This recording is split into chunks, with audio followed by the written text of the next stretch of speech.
again. It's good to see everybody here. I'm glad you all were able to make it out. We're going to be continuing our verse-by-verse study through the New Testament, but more specifically in the book of Matthew. And we're studying the life of Jesus. And to be more specific than that, we're in a particular teaching of Jesus, in which he's giving several parables about the kingdom of heaven. And as we saw last week, a parable literally just means a coming together of two things. But in the context of what Jesus is doing, it's bringing together an earthly story and a spiritual truth, or a heavenly truth, we could say. And he's going through and he's helping his disciples by giving these stories that they can read and learn and remember, so that when events took place, they could say, oh yeah, that's in connection to this parable or that parable, just as Jesus had spoken. We also noted that parables sometimes were given, as we read last week in this particular chapter, to make things more ambiguous, to weed out those who really wanted to know the truth.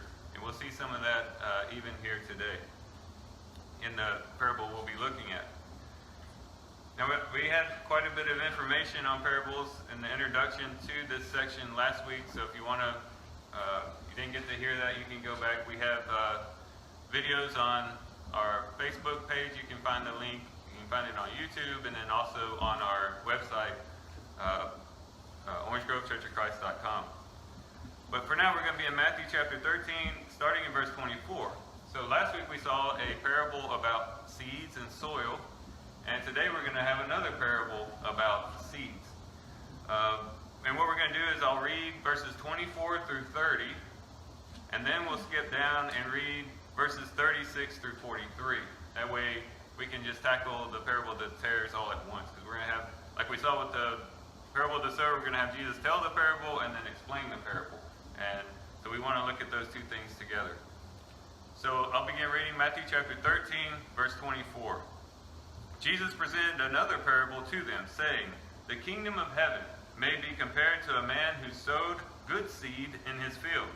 But while his men were sleeping, his enemy came and sowed tares among the wheat and went away. But when the wheat sprouted and bore grain, then the tares became evident also. The slaves of the landowner came and said to him, 'Sir, did you not sow good seed in your field? How then does it have tares?' And he said to him, or to them, 'An enemy has done this.' The slave said to him, 'Do you want us then to go and gather them up?' But he said, 'No, for while you are gathering up the tares, you may uproot the wheat with them. Allow both to grow together until the harvest. And in the time of the harvest, I will say to the reapers, First, gather up the tares and bind them in bundles to burn them up, but gather the wheat into my barn.'" Now picking up at verse 36, "Then he left the crowds and went into the house, and his disciples came to him and said, 'Explain to us the parable of the tares of the field.' And he said, 'The one who sows the good seed is the Son of Man, and the field is the world. And as for the good seed, these are the sons of the kingdom, and the tares are the sons of the evil one. And the enemy who sowed them is the devil. And the harvest is the end of the age, and the reapers are the angels. So just as the tares are gathered up and burned with fire, so it shall be at the end of the age. The Son of Man will send forth his angels, and they will gather out of his kingdom all stumbling blocks and those who commit lawlessness, and will throw them into the furnace of fire. In that place there will be weeping and gnashing of teeth. Then the righteous will shine forth as the sun in the kingdom of their Father. He who has ears, let him hear." So this parable by Jesus is a story in which he tells about this man who plants some seed in his field. And it's good seed, it's seed for wheat, for fruit, and he's expecting a great harvest. But while his servants are sleeping, the men are sleeping, an enemy comes in. An enemy of this man comes in and sows among these seeds tares. Now these tares are described as a particular plant that looked a lot like wheat. As a matter of fact, you couldn't tell the difference between the wheat and the tares while it was growing up. But the only difference is the type of fruit that it produced. The fruit of the wheat, of course, was wheat, and the others were this black type of substance, which was not only bad to have in your field just because you wanted it all to be wheat, but it was also a poisonous plant, according to Easton's Bible Dictionary.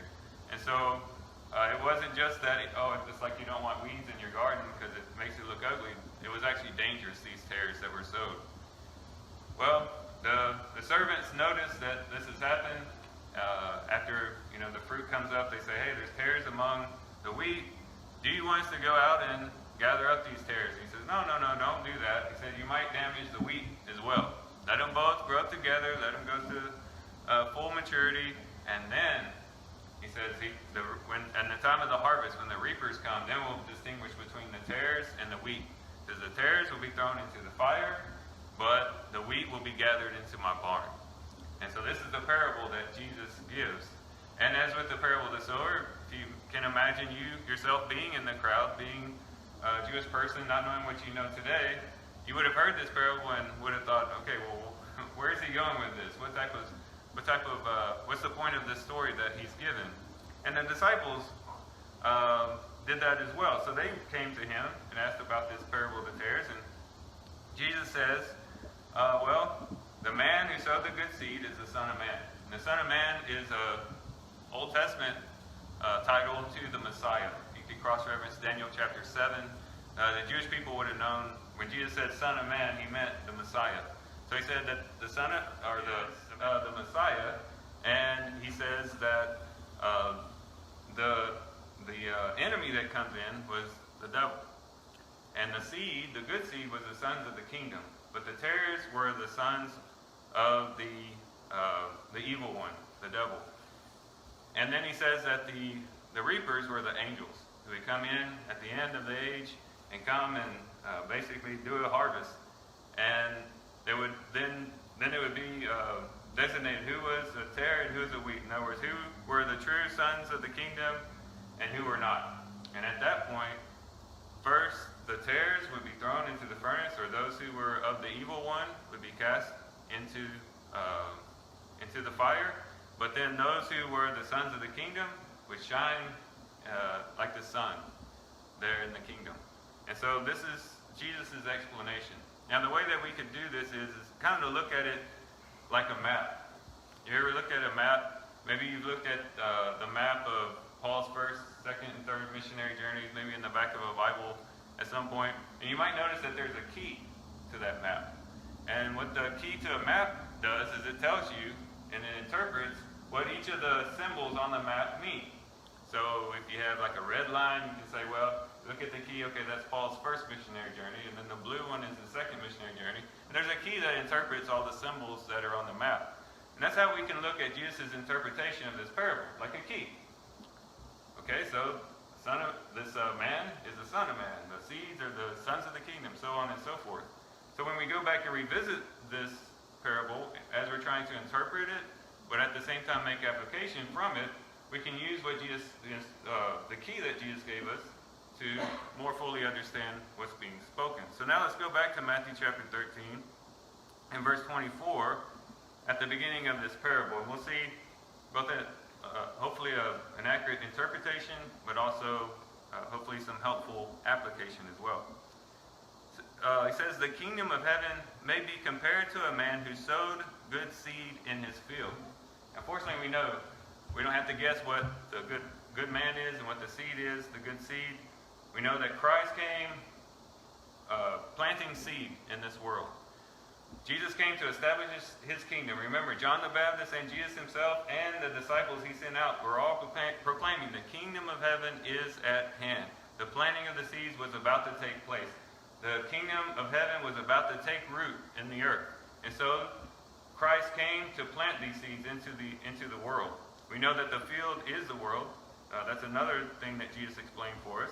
And so in the midst of the world, you have these seeds planted in the field of the world. And the wonderful thing and the precious truth connected to this is the fact that you and I are those good seeds. We are the sons, by position, the sons of the kingdom, planted in this world. The good seed that Christ came to plant into this world so that the good wheat would spring up, that life would spring up and fruit would be born. That's what we are here in this world. And I believe that it's not just that we were just randomly put in this world just by chance. I really believe that God has strategically planted each and every one of us in the world where he wanted us to be. And one verse I can turn to kind of indicate that is found in Acts chapter 17, where Paul was speaking to those highfalutin philosophers there in Athens. In Acts chapter 17, where he's explaining to them the unknown God that they were worshiping. They had all these idols, but in case they missed one of the gods, they made an idol to the unknown God. And they would worship that unknown God. And Paul came saying, you know that unknown God that you're referencing to? Let me tell you about him. He's the creator of all things. He goes in to describe some things about this God. And this is what he says in start in verse 26. It says, and he made from one man, referencing Adam, every nation of mankind to live on all the face of the earth, having determined their appointed times and the boundaries of their habitation, that they would seek God, if perhaps they might grope for him and find him, though he is not very far from us. The idea here is that he has determined the times that they would be born, where they would be born, where they would be planted in this world. And I think that each and every one of us are strategically planted where we are in the world to bear fruit for the kingdom, which really changes your whole perspective on your life when you think of it that way. It's not that, well, I just happened to grow up in Orange Grove or happened to end up here or something like that. But God has planted me here for a purpose, for a reason. There's a reason I work next to the people that I work next to. There's a reason I'm in the specific neighborhood that I live in. There's a reason why I'm in this community. It's to bear fruit for the kingdom. And when you look at it that way, you realize, okay, I'm here for a purpose. God has planted me here for a purpose. It's real easy to always be perhaps wishing you were somewhere else. Preachers can do this sometimes, well, I wish I could be over here in some bigger church in a larger community where they could make a bigger impact and see more church growth and stuff like that. It's easy to get distracted by where you wish you could be and not really bear root and bear fruit where you're planted. And it doesn't just go for preachers, it goes for any of us. When we go to exercise the gift that God had given us, we might begin to think, well, if I'd grown up in this type of society or this type of family, or if I'd had this history or past, perhaps I could do better. Take what you got. Take root where you are, where God has planted you, and be intent in bearing fruit wherever you find yourself. Don't be too distracted about going here or going there, wishing you were over there. Take root and bear fruit where God has planted you. You are a good seed planted in this world at the time you were planted, where you're planted for a purpose. And pray to God, bring it to him and say, Lord, why am I here? What fruit do you want me to bear? Open my eyes to the opportunities that are around me so that I can be that good wheat that grows up before you. So we should look at ourselves as being here for a purpose and for a reason. Not just to hang out for a while, but to actually do something in the place that God has placed us. Another thing can be said about these seeds as well, and that is there's a truth behind the truth when we talk about this planting of the seeds. We may think, yeah, it's wonderful. We are sons of the kingdom, planted by God, the good seed among this world that God has planted, and he loves us and he cares for us. We'll talk about that more in a little bit. But there's some, I guess there's something behind that you need to recognize as well. In John chapter 12, this is what Jesus says. This is how Jesus says, or what it means to be a seed of wheat in the kingdom. In John chapter 12 and verse 23, it says, and Jesus answered them, saying, the hour has come for the Son of Man to be glorified. Jesus was about to be crucified at this point, and then, of course, be buried, raised again, and then ascend into heaven in glorification. But then he goes on to say in verse 24, truly, truly, I say to you, unless a grain of wheat falls into the earth and dies, it remains alone. But if it dies, it bears much fruit. He who loves his life loses it, and he who hates his life in this world will keep it to life eternal. So he began talking about himself, but he generalizes it afterwards. I'm about to be glorified. I'm going to be like a grain of wheat that has to fall into the ground in death. But death is necessary so that the seed can then die and then spring up into new life and to bear much fruit. And Jesus is saying this is necessary that I go through this process. But at the same time, he includes us as well. He who hates his life will find it, and he who loves his life will lose it. The idea is that each of us as seeds, as sons of the kingdom, the process that we go through starts with death. We have to die. If we're really going to be the wheat that springs up and bears fruit, it starts with death. And that's something that we have to realize. In 2 Corinthians chapter 5 and verse 17, it says, if anyone is in Christ Jesus, behold, new creation.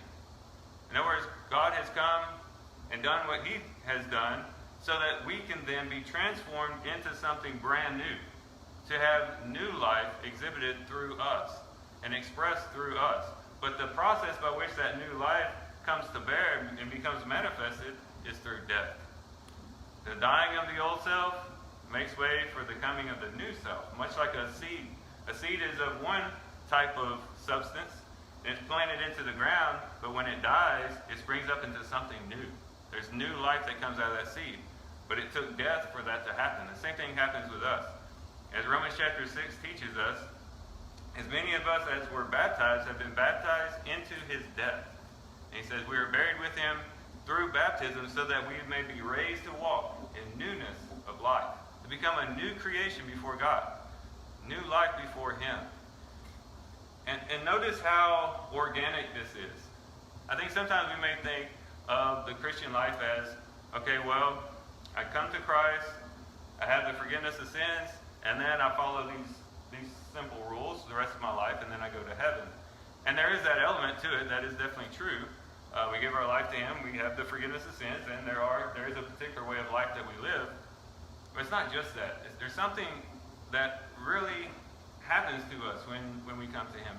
It's a new life that is born within us, a new creation that springs up into eternal life. This is how the New Testament describes the experience of the Christian. Not just tacking on a few more rules to your life, but that something happens within you that changes you and produces a new person. And then, after that, then we see Paul talking about put aside the old self, who is being corrupted by this, that, and the other, and put on the new self. Live according to the new life that you have in Christ, which looks like this. And it's all about living according to who you are. So really the focus is on identity. Living according to the identity that God has given me. And all of us. But anyway, so we are a seed planted in the ground to die to ourselves, to spring up into something new, and to bear fruit for the Lord. This is the natural experience of wheat, and it's a natural experience of us. Or it should be. And so that's what the Lord is seeking and wanting in his kingdom. So this good man, Christ, came and planted this good seed in the field. But then it says, but while his men were sleeping, his enemy came and sowed tares among the wheat and went away. Now there have been whole sermons produced on this idea of while the men were sleeping. An idea that we should not be asleep. If we sleep, then we open up the door for the enemy to come in and sow the tares. And there's an element of that there, but I'm not so convinced that that's exactly what Jesus is referring to.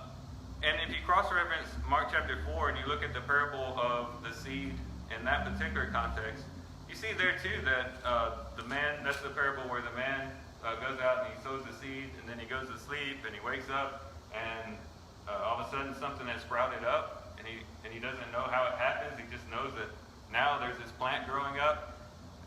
He's not being condemned for sleeping. It just shows that while he was unaware of it, all the while something was growing up, just like in our lives.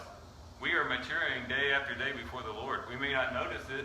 We may not see it happening all at once, but when we look back, we see, oh yeah, I've matured since then because of this, that, and the other.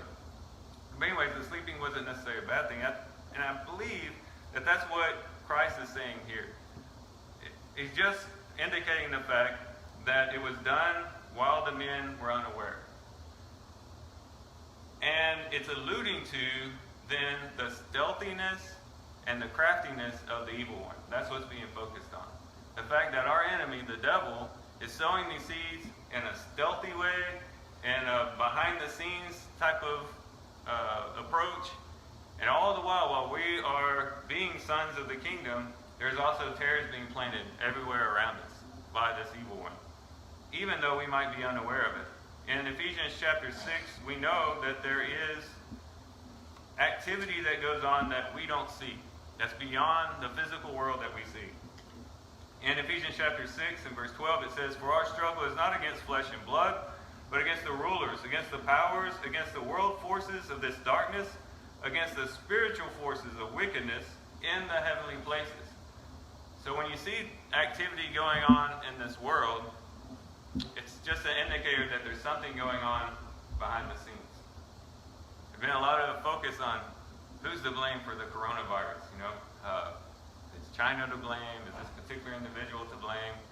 And to a certain extent, there should be, some accountability and things like that. And I'm not against that. But as long as we don't completely forget also that there are spiritual forces of darkness behind the things that we see physically in this world.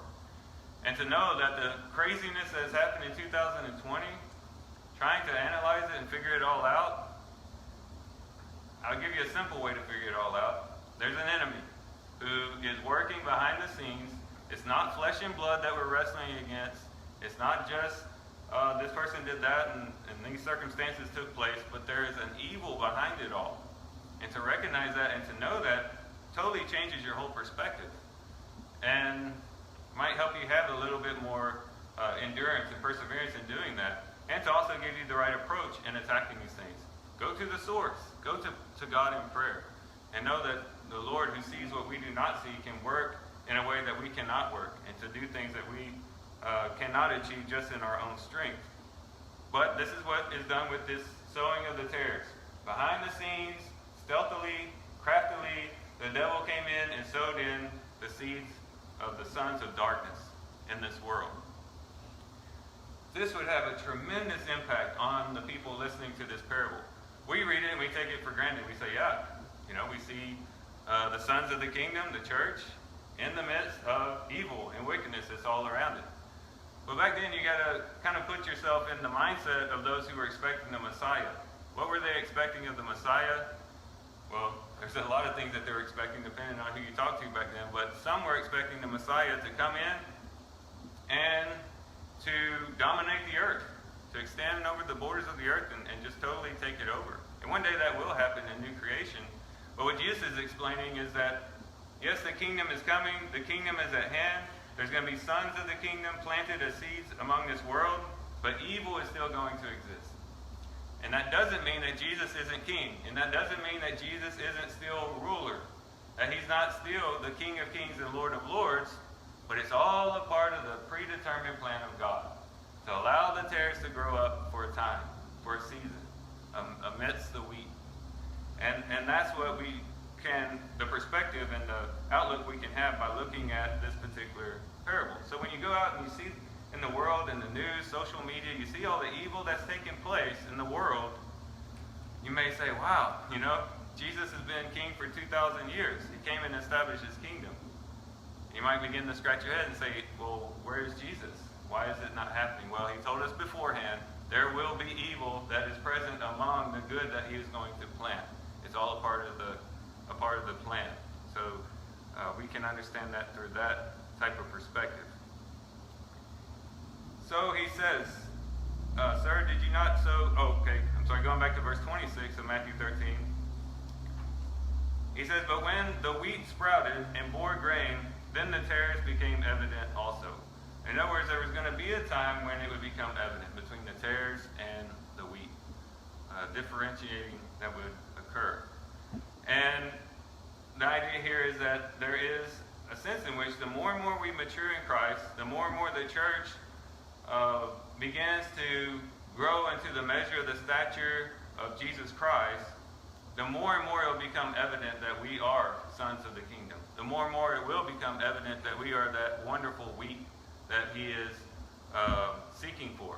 And the same thing is true with evil.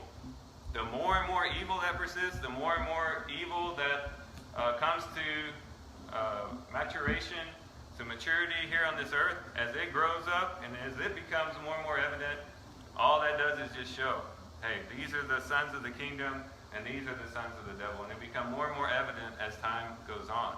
So as wickedness increases, so should righteousness increase. So that then the fruit that bears witness to us as sons of the kingdom, the fruit of wickedness that bears fruit in those who are destined towards evil, will also become evident more and more as time goes on. Then people will look around, as many are doing today, and say, did you not sow good seed in the field? Jesus, didn't you come to bring good seed to this world? Why is there so much wickedness? Why is there so much evil? I'd say one answer to that is a lot of us being born in the time that we've been born, in the hemisphere of the world, the Western hemisphere of the world, Western society, we've just been born here, and we just see already the world had already been so influenced by the kingdom of heaven, and we kind of take it for granted. But I guarantee you, if you could take a time machine and go back to the Roman world, or back into the ancient world and live there, you just think there's evil today. Women were despised and treated, like they were nothing. There was slavery that was rampant. If you didn't want a baby, they would just throw them on the side of the road, leave them to exposure, and just let them die. We're doing a little bit of that today. Well, we're actually doing that today through abortion. But even back then, this wickedness was rampant. If you wanted a particular position, you just went out and killed the person so that you could get his position. It wasn't no election and all that stuff. It was a horrible place to live. If a pandemic went through a particular area, you know what the rich would do?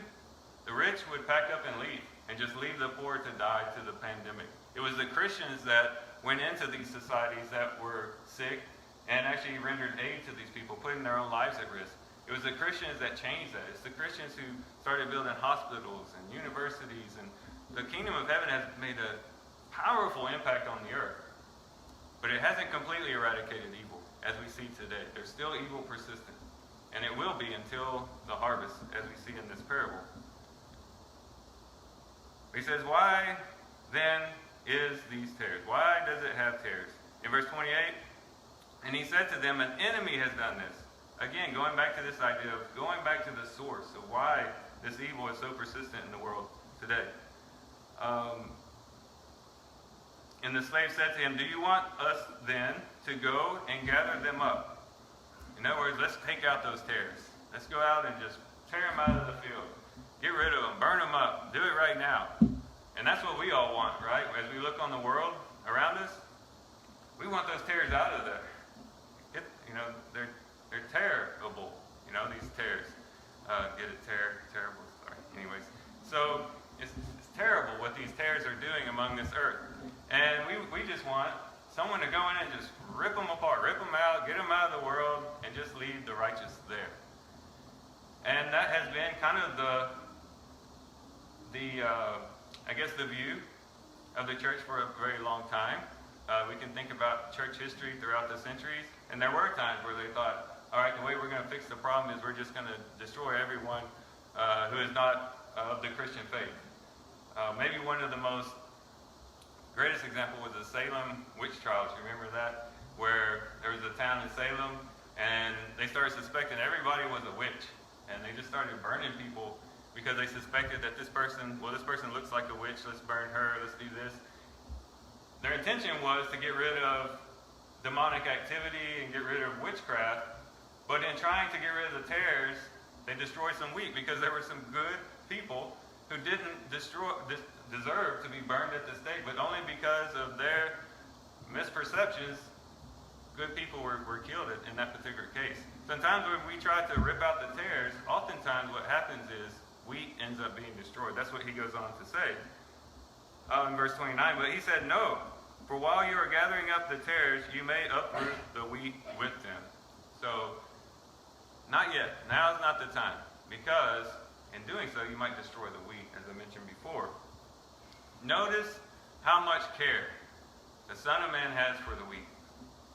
So much care does he have for the wheat that he's willing to even allow evil to persist so that the wheat won't be destroyed. This is consistent throughout all of Scriptures. Every time you see where God enacts judgment on a particular people or community, he always preserves the righteous. He never wants to destroy the wheat with the tares. I remember Abraham brought this up to the Lord when the Lord was going down to Sodom to see if the wickedness was as bad as he had heard. And Abraham says, wait, probably remembering that Lot was in there as well, he says, well, we can destroy a whole city. There's 50 righteous. And he dwindles it on down. And he says, far be it that the judge of the earth would act in such a way. And he says, well, I won't destroy it if there's this many. No, I won't destroy it if there's this many. Well, there wasn't even 10 righteous people in Sodom, so he ends up destroying it. But even while destroying it, he rescues Lot from it, so that the wheat would not be destroyed among the tares. He's very, very conscientious of the wheat, protecting the wheat. Again, so much so that he's allowing even evil to persist so that they won't be damaged. And so the Lord cares for us very much. We are very precious in his sight, and he cares for us enough to allow that to happen. The irony of it all is the fact that the world hates Christianity for the most part because we are not of the world. And oftentimes the world wants to destroy Christianity, but little do they know it's because there are Christians in the earth that the world still persists. So we are actually the ones who are preserving the earth. The sons of the kingdom being on the earth, planted, rooted in this world, is what's protecting the rest of the world from being destroyed. But the rest of the world oftentimes doesn't or acts against Christians. And something that we need to realize. And then he goes on in verse 30, he says, allow both to grow together until the harvest. And in the time of the harvest, I will say to the reapers, first gather up the tares and bind them in bundles to burn them up, but gather the wheat into my barn. So he says for both to grow up together. And that's something that we have to realize as well. We are to grow up in the midst of tares. We are to grow up in the midst of evil. And to not just say, well, because I'm in this particular situation, or I'm around this group of people, or I'm forced to work in this scenario over here, that I'm just going to hunker down and I'm just going to embrace the status quo. Now we need to grow up wherever we are. We need to recognize that we're planted for a purpose, but that also we are planted so that we might grow up, that we might mature in the places that God has placed us. And as we grow up, as I mentioned before, the more and more evident it will be that we are sons of the kingdom, that we are that wheat that the Lord was intending to plant in this world. And notice he says, first gather up the tares and bind them in bundles and burn them up, but gather the wheat in my barn. There's a particular order to the way that the Lord is going to work. There's a particular order in the way that he is going to bring justice, in the way that he is going to bring in and make everything correct once again, and get rid of the tares. And we find this in Revelations. In Revelation chapter 20, we have the devil being taken care of in verse 10, and the devil who deceived them was thrown into the lake of fire and brimstone, where the beast and the false prophet are also, and they will be tormented day and night forever and ever. And then he talks about this book that is open, the book of life. And sticking with the parable, we could say that the wheat would be listed in the book of life, in the Lamb's book of life, and they would be the ones who would be spared, but the others would be burned with fire. In verse 13, it would go on to say, and the sea gave up the dead which were in it, and death and Hades gave up the dead which were in them. Speaking of resurrection, in which both the righteous and the unrighteous would be resurrected. And they were judged, each one of them according to their deeds, according to their fruits. As the wheat fruit, or bear witness that it was wheat, and as the tares fruit bear witness that it was a tare, so this is what is going on here in the book of Revelations. It says in verse 14, then death and Hades were thrown into the lake of fire. This is the second death, the lake of fire. And if anyone's name was not found written in the book of life, he was thrown into the lake of fire. So when the tares are discovered for who they are, based upon their fruit, just like the parable, they would be thrown into the lake of fire. That happens first. First, evil will be gotten rid of. And by the way, may I make this point? Whenever we see judgment, I think a lot of times we think of the judgment day as this terrible, horrible thing that we should just dread and fear. And there's definitely an element to that. But whenever you look at it in the New Testament, it's always seen in a positive light.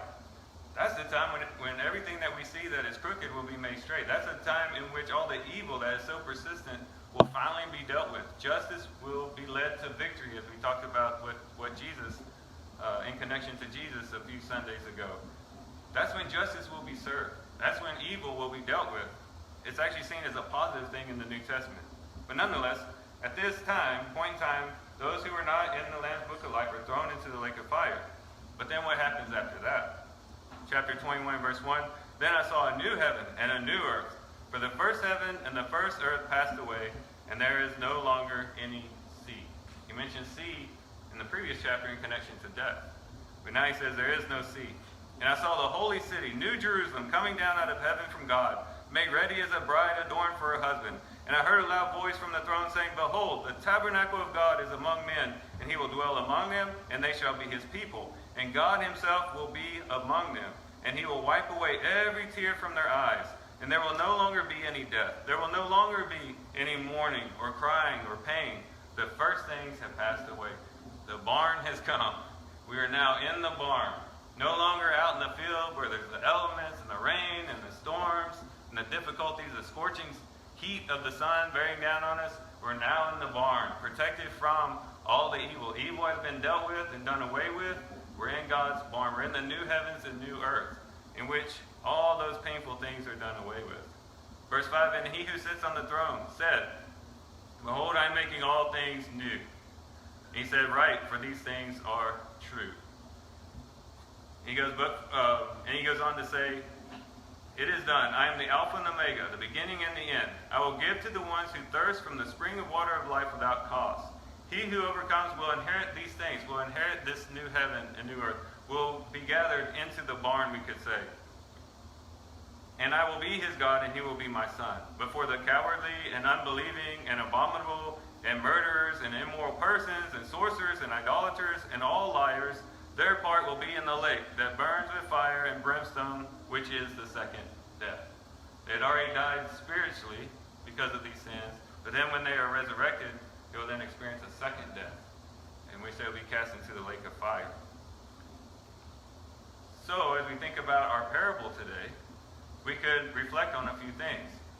One, how wonderful it is to be the wheat. Notice what he says about it when we go to the part where what we're calling the key, in other words, the interpretation that he gives. In verse 43, Then the righteous will shine forth as the sun in the kingdom of their Father. There's a time coming when we will shine like the sun. Have you ever gone to a wheat field? It's so beautiful when the sun's shining on it. It's almost like the wheat itself takes in that light and just shines forth in the field. There's a beauty to wheat. And that's kind of what Jesus is using to describe what it will be like when we are glorified, when we are brought into the ultimate consummation of God's kingdom. In the new heavens and new earth, we will shine like lights. We'll shine in the sun of our Father, our Heavenly Father. And we'll be there in his glory, in his presence. And we can reflect on the fact that it's a precious thing to be a son of the kingdom. That we are planted here for a purpose. For now, there is trouble. Right now, we're in the field where there are storms and difficulties. But one day, we look forward to the day when we'll be gathered up and we'll be rescued from this evil and wicked world that we live in. And we pray that that will happen soon. I'm looking forward to Jesus coming. I don't think I've ever anticipated or looked forward to Jesus coming any more than I have in 2020. I think probably a lot of people can express that sentiment. But one day it's coming. Just hold tight, hold fast, hold on to the truths that you've been given, stay where you're planted, grow up, mature in Christ, and one day everything will be made right again. And we have that hope as Christians. So with that, I'll close our lesson this morning. If you're here this morning and you want to become a part of the sons of the kingdom, you want to be that good seed that's planted in the field that is this world, so that you too can share in being gathered up into this wonderful barn, this wonderful place that God has prepared beforehand for us, this new heavens and new earth, when everything will be made right. And we'll be able to live before and in the midst of the glory of the Father for eternity. Please come forward as we stand and sing the song that JT has prepared.